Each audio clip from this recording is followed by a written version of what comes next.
Hey lads and lasses, welcome to Piggylet Podcast. I'm your host, Lighteous, and I want to say, what a week! As you know, every Wednesday we bring NFT-Backed Lending, NFT Sales Stats, news about cryptocurrencies and NFTs. Of course, we also share development updates on our NFT-Backed Lending Platform, Piggylet. There are many things to talk about this week. Let's jump into all the happenings of the week. NFT-backed lending is going steady and strong. This week it reached $55.9 million volume and 4,705 transactions. It is exciting to see the market grows each week. Also, new users keep coming and benefiting from the solution. Compared to the previous week, close to 300 more people started to use NFT-backed lending platforms. It is just getting started. Piggylet is getting closer to public testnet. The true potential of the market will show when the solution covers the majority of the NFT ecosystem. And we invite you to be part of this with the upcoming Piggylet public testnet. We are going to announce the exact date really soon, so follow our Twitter channel at PiggyletDefi and enter your mail address into our website to be first known. Before the testnet, we promised to open our Discord channel. Piggylet Discord channel will be live this week. We will share the invite link via Twitter, Crew3, and will create a credential NFT from Gateway. Especially during the testnet, we will be organizing many events with rewards, and of course, Piggylet Discord channel is the best place to be in touch with the community and learn about all the happenings. So be sure to get your invite in this week. Furthermore, if you are following us recently, we announced the partnership with Gotbit. With the partnership, we accelerated our operations even more. We are working hard to bring a democratized, beneficial platform for every NFT collector, investor, and DeFi user. It is really exciting to us that soon we will present you Piggylet testnet and hear your feedback. With our community, together, we will perfect Piggylet for everybody to enjoy. For NFT sales, this week's total volume reached $353 million. Still, Blur leads the volumes by 73% and the trades by 53%. OpenSea has about 80% more traders than Blur. Many things happened about cryptocurrencies during the week. Because of Silicon Valley Bank's bankruptcy, on March 11, Circle Internet Financial's USDC stablecoin depegged from its intended $1 price, sinking to as low as 87 cents. MakerDAO's algorithmic stablecoin, DAI, suffered the same fate, depegging from its intended value of $1 to 88 cents. MakerDAO has collateralized its stablecoin with holdings like USDC, so the depeg of USDC directly affected DAI. Because of the situation, the market prices dropped.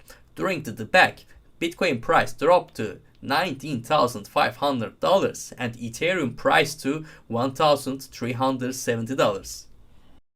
But in a short time, the crisis ended. Circle has been able to access its $3.3 billion in reserves held with Silicon Valley Bank since March 13. Circle's CEO believes that almost everything was able to clear from Silicon Valley Bank. USDC is being pegged again, and of course also DAI. Cryptocurrencies started to rise, Bitcoin price went up to $26,400 and Ethereum price to $1,790. But how exactly was this crisis solved, and what triggered bankruptcies? It is time to be Detective Lighteous. It was all about Fed interest rates. Many banks have invested in US Treasury bills as a safe investment. Actually, they were right when the interest rates are low. As inflation increased, Fed started to increase the interest rate to control the inflation. Yet, Treasury bill investments of the banks started to drop and it caused a bank run. These are one of the main reasons why Silvergate, Signature, and Silicon Valley Bank bankrupt. For the users' funds, the Fed started to cover all the losses, and this guarantee led the market to rise because if Fed keeps aggressive interest rate increases, it causes more banks to trouble and they will have to cover all users' losses. Because of the situation, the market started to think that maybe it can be the end of Fed's hawk statements. Also, monthly inflation is announced. It is 6% as expected, but through inflation website, which uses a different methodology to calculate inflation, shows it is much lower. According to this data, actual inflation is just 4.56%. So, when we consider all the news, it can be really the end of the aggressive interest rates? We shall see. Is this a foreshadowing? During all the happenings after USDC packs again, on March 12th, the BTC-USDC pair on Binance experienced a flash spike, reaching 50,000 per Bitcoin for several minutes before returning to around $22,000. The reason for the spike is unclear, but it may have been due to a large order or thin order books for the newly launched BTC-USDC pair. Now, let's get into some NFT news. But before that, where's my Ashketchum cap? Okay, here it is. Let me ask you a question. What is the most NFT-like thing that actually is not an NFT? I'm waiting for your answer. If you do not understand, even while wearing my cap, let me explain. If you are a 90s kid, you should be familiar with trading Pokemons between Game Boys with a cable. These good old days maybe taught us how digital ownership can be satisfying.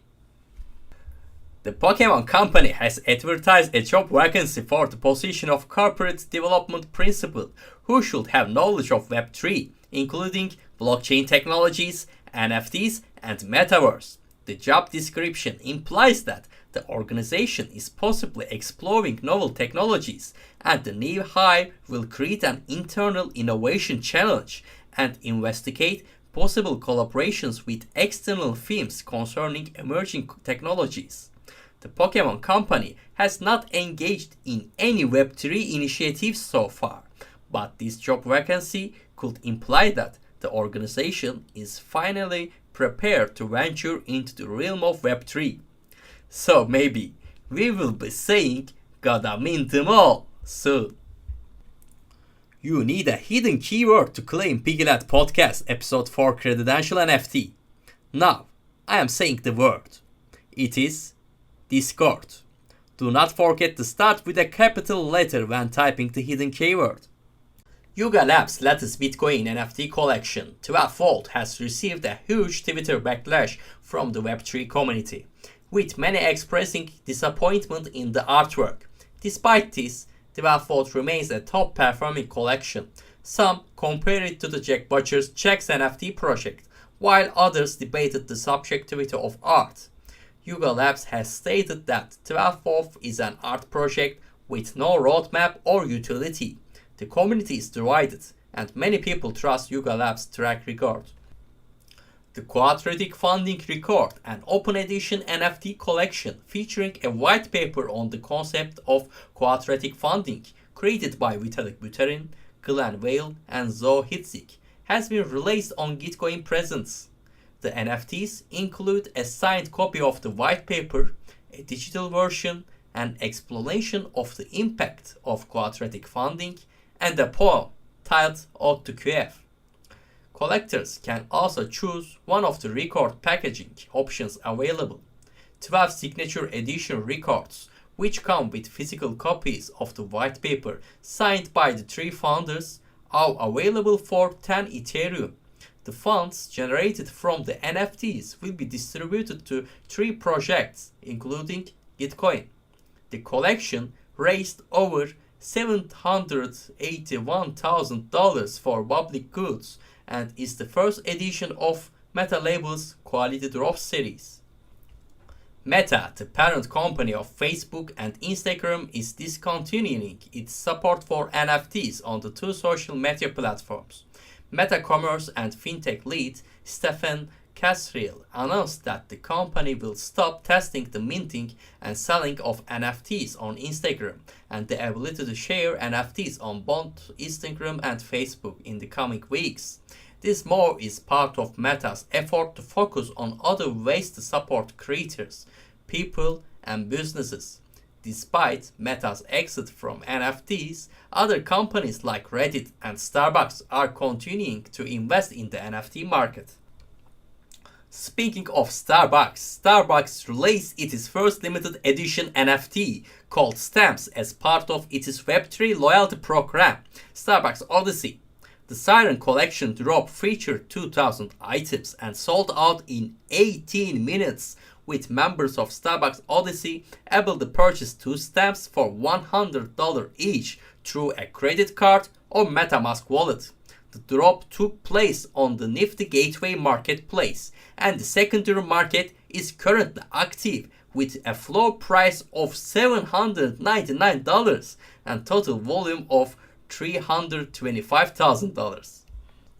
If you are a developer on Ethereum chain like us, you should be feeling the current shortage of Goerli Ethereum. Since they are testnet currencies, practically Goerli Ethereum is worthless. Or is it? A Cryptopunk NFT was sold for $111,000 to an undisclosed buyer who reportedly used worthless Ethereum test network tokens to fund the purchase. The buyer swapped 527,000 Goerli Ether tokens for actual Ethereum to purchase Cryptopunk. A shortage of Goerli Ether led to a market for it, allowing holders to swap it for actual Ethereum. Despite being worthless token, Goerli Ethereum has a market capitalization of up to $15 million. The emergence of monetized testnet market has attracted criticism from the crypto community. And the Piggylads NFT Whitelist spot winners. The names are Malo Matsuri and Jos Finalafort 2.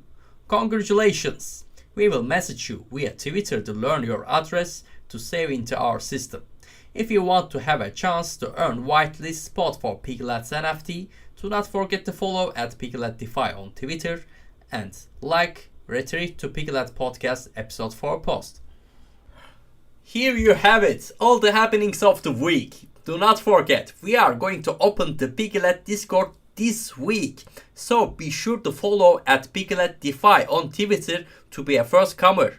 Also, you know that if Piggylet Discord is opening, Piggylet public testnet is pretty close.